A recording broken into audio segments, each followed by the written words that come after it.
Hello students, how are you. Siddharth Shiksha Sadan में आपका स्वागत है।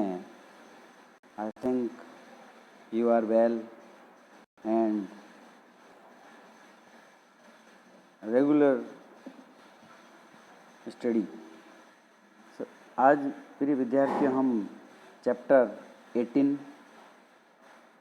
की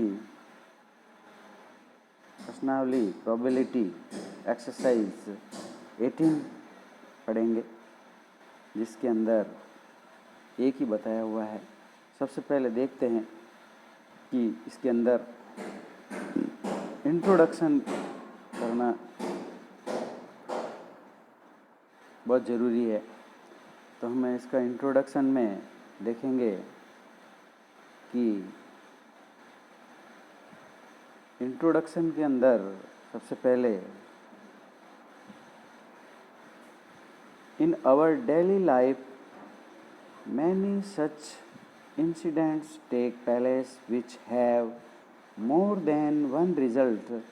It is natural that everyone has curiosity to know the result. Persons try to take advantage by anticipating the result of these incidents. The science of knowledge, knowing the result of an incident on the basis of prior information and circumstance called probability. The theory of probability was first propounded the 17th century in the Europe. The gamblers and the match fixers made attempt to know the results their respective games beforehand in order have maximum advantage. The people put this problem before the central pro mathematics like Galileo, Pascal's, Fermat, Cardinal, Itz.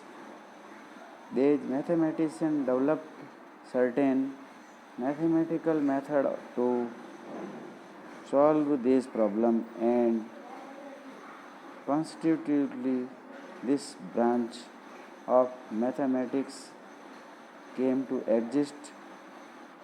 Permanent mathematicians of the 18th and 19th centuries, Laplace, Gauss, Bernoulli, Itz, developed this principle further.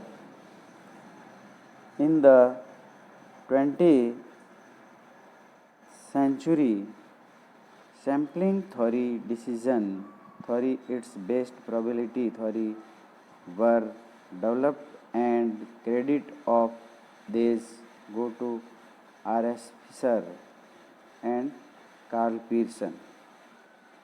अब देखिए प्रिय विद्यार्थियों, इसके अंदर probability का जब अध्ययन करते हैं तो विशेष रूप से ये सब बताया हुआ है। सम डेफिनेशंस आपको must be remember. Random experiment, when all the possible results of an experiment are already known and no inference of an particular results it possible, it is called the random experiment. For example, the two results of the tossing of a coin, either head or tail, are already known. No definite results can be forecast. Therefore, toss of the coin is a random experiment. दूसरा है trial and event, when out of the many possible results outcomes of the random experiment is called of the trial and the possible results. For example, जैसे बता रहा 2-3 example. Tossing of a coin is trial and getting head and tail. Throwing dice is trial and getting any 1 2 3 5 4 1 2 3 4 5 6 event, getting appearing in the examinations of the candidate is trial, pass or fail is event. अगली definitions हैं हमारे पास.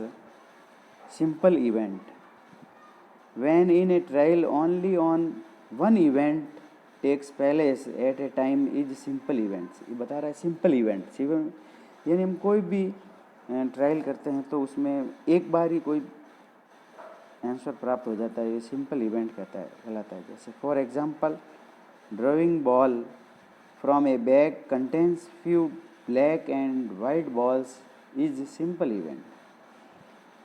Executive events and total number of cases, all the possible results of the trials are called executive events or total number of cases of the trial. For example ले सकते हैं, tossing a coin trial and head and tail can occur in the trial. In executive events are 2. On throwing of dice 1, 2, 3, 4, 5, 6 can occur in this trial. Executive events are 6. अब अगले में बता रहा है points में कि favourable event case. Favourable, the number of cases the favourable to a particular event in a trial is the number of the outcomes which entail the happening and the particular event. For example, in throwing a dice, the number cases the favorable to getting an event 2, 4, 6, यानी even number का कह रहा है तो 2, 4, 6 पे यानी total number कितने हो गए, 3 हो गए. On drawing 2 cards from pack of card number of cases the favorable to getting king is 6 time हो गया. In throwing of a 2 dice the number of cases the favorable getting sum of 5, 1 4 हो सकता है, 4 1 हो सकता है, 2 3 हो सकता है, 3 2 हो सकता है, इट्स इस प्रकार इसके टोटल नंबर 4 हो गए. तो इसकी अगर प्रोबेबिलिटी फाइंड करनी है तो 4/36 हो जाएगी. 36 इसके टोटल इवेंट है और जो हमको फाइंड करना है वो 4 ही है. इस प्रकार से फिर आता है independent and dependent events. Independent events, 2 or more events are called independent events in the happening or not happening of any one does not dependent on the happening is non-happening of the other. For the example, on tossing a coin and throwing a dice, the outcomes getting head on coin and 4 dice in the independent event.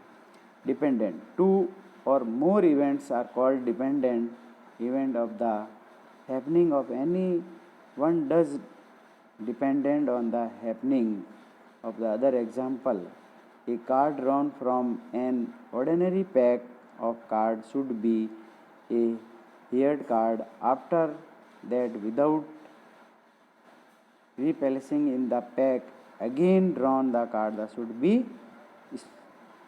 paired card. Both are the dependent event.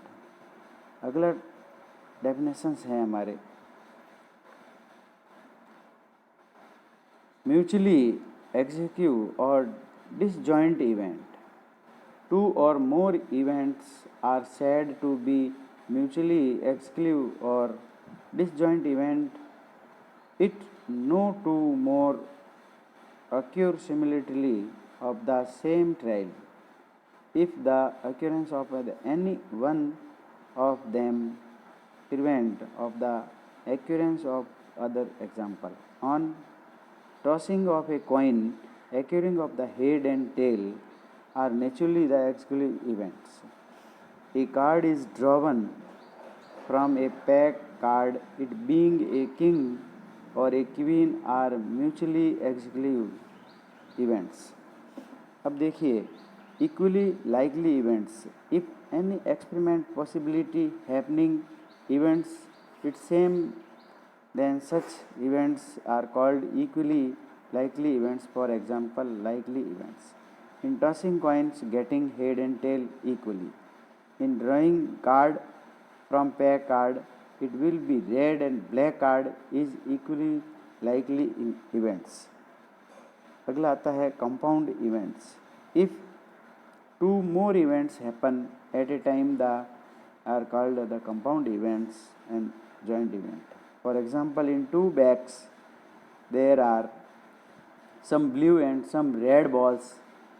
Selection of the bag and then drawing a ball from is the compound event because selection of the bag from two bags and then ball is drawn from selected bag is happening a time.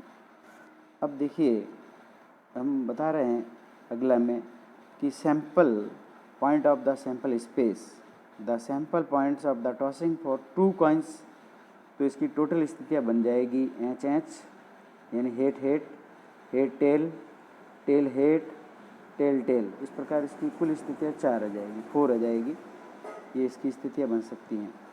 To children are selection from 3 boys and 2 girls, तब हम boys को B1 B2 B3 दे देंगे, girls को G1 G2 दे देंगे। इस प्रकार इसकी कुल स्थितियाँ ये पे बन जाएगी, यानी B1 B2 हो सकती है, B2 B3 हो सकती है, B3 B1 हो सकती है, B1 G1 हो सकती है। इस प्रकार इसकी टोटल स्थितियाँ बन जाएगी। अब देखिए इसी प्रकार अगर मैथमेटिकल डेफिनेशंस में आप प्रोबेबिलिटी बताएंगे तो इसकी हो जाएगी if the results of the trial N are N equally likely mutually exclude in the executive cases of M the favourable of the happening an event A and the probability of A dependent the M बटा N, यानी denoted probability को व्यक्त करने के लिए हम P A बराबर लिखेंगे और यहाँ पे लिखेंगे favourable cases of A upon में टोटल नंबर्स, यानी एम अपॉन एन आ जाएगा। अर्थात फिर कह रहा है if in A trial happening event A is sure, अगर एम इक्वल टू एन है तो हमारी इसकी प्रोबेबिलिटी कितनी हो जाएगी, 1 हो जाएगी।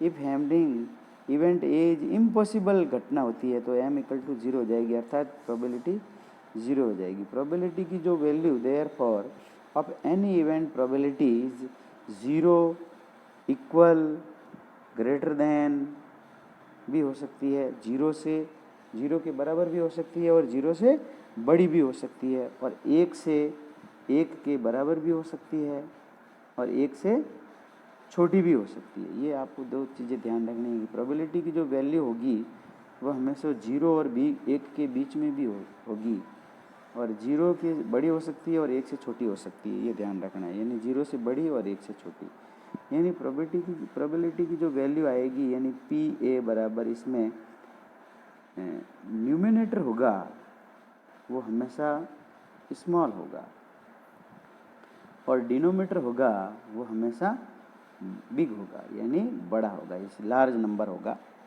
अर्थात if probability of any event can not be less than 0 and greater than 1 and limit of probability is from 0 to 1, probability of non happening events इसको पी ए बार लिखा जाता है, यानी पी ए बार बराबर unfavourable cases of event A upon total numbers. अर्थात P A जब बार निकालना है आपको तो आप लिखेंगे 1 माइनस पी ए, यानी ये फेवरेबल प्रोबेबिलिटी होगी और ये नॉन फेवरेबल होगी। P A probability happening an event A और P A bar probability of non happening event A, यानी इसको पी ए बार से लिखेंगे। इस प्रकार हम कुछ प्रश्न लेते हैं। उदाहरण देखिए, पहला है find the probability of getting in throwing A dice. तो आपको इसमें से सबसे पहले गिवन बाय लिख देना है कि सबसे पहले तो यहाँ पे एक डाइस है, जैसे डाइस। अब डाइस में टोटल नंबर कितने होते हैं, टोटल नंबर लिख दीजिए, यानी 1 2 6 होते हैं, यानी टोटल नंबर कितने हो गए 6। अब किसकी पूछ रहा है कि find the probability of getting in throwing an a dice of even number की पूछ रहा है। किसकी पूछ रहा है, इवन नंबर की। ये ध्यान देना, प्रश्न थोड़ा गलत लिखा हुआ है। इवन नंबर की प्रोबेबिलिटी पूछ रहा है तो इवन नंबर फाइंड कर दीजिए। तो इवन नंबर हो गए 2 4 6, यानी कुल इवेंट कितने हो गए हमारे पास में 3। तो अर्थात रिक्वायर्ड प्रोबेबिलिटी हो जाएगी 3/6, यानी 1/2 आंसर आ जाएगा। इसी प्रकार से एक और प्रश्न है, in a single throw of 2 dice determine probability of getting a total of 7। अब देखिए ऑन थ्रोइंग 2 डाइस जब हो गए तो इसकी 6 इंटू 6 यानी 36 टोटल प्रोबेबिलिटी हो जाएगी, यानी टोटल नंबर इसके 36। अब सो एग्जीक्यूट कैसे से रिक्वायर्ड इवेंट 36 हो गए। The following pairs of the possible of sum of 7। अब सम ऑफ 7 का निकालने के लिए 1 6 हो सकता है, 2 5 हो सकता है, 3 4 हो सकता है, 4 3 हो सकता है और 5 2 हो सकता है और 6 1 हो सकता है।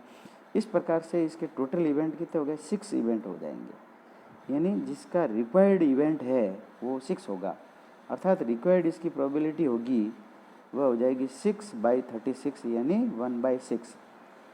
इस प्रकार हम एक और प्रश्न लेते हैं और देखते हैं। Find the probability that a leap year selected random will contain 53 Mondays.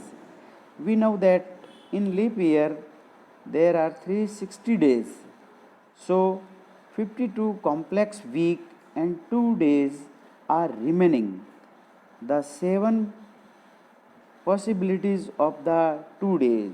Sunday Monday हो सकता है, मंडे ट्यूसडे हो सकता है, ट्यूसडे वेडनेसडे हो सकता है। इसी प्रकार आगे देखेंगे तो वेडनेसडे थर्सडे हो सकता है, थर्सडे फ्राइडे, फ्राइडे सैटरडे और सैटरडे और संडे हो सकता है। अब आपको किसका पूछा, मंडे का पूछा है, तो देखिए इसमें मंडे कितनी दिन आ रहा है, मंडे एक तो यहाँ आ रहा है और एक वापस अगले में भी आ रहा है, 2 बार आ रहा है।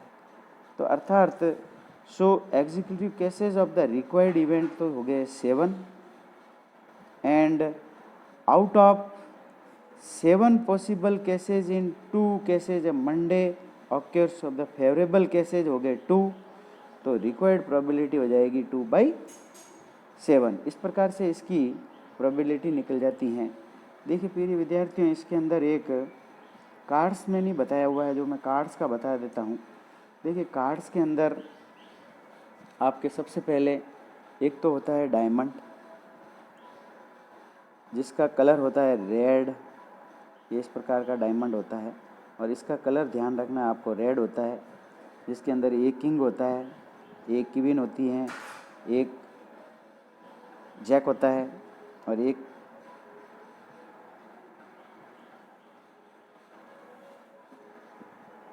एस होता है, ठीक है। और 9 कार्ड्स और होते हैं जिसमें 2 से 10 तक टेबल लिखी हुई होती है। ये इस प्रकार से डायमंड के 13 कार्ड्स होते हैं। दूसरा हमारे पास में डायमंड के बाद में होता है एक हर्ट्स होता है,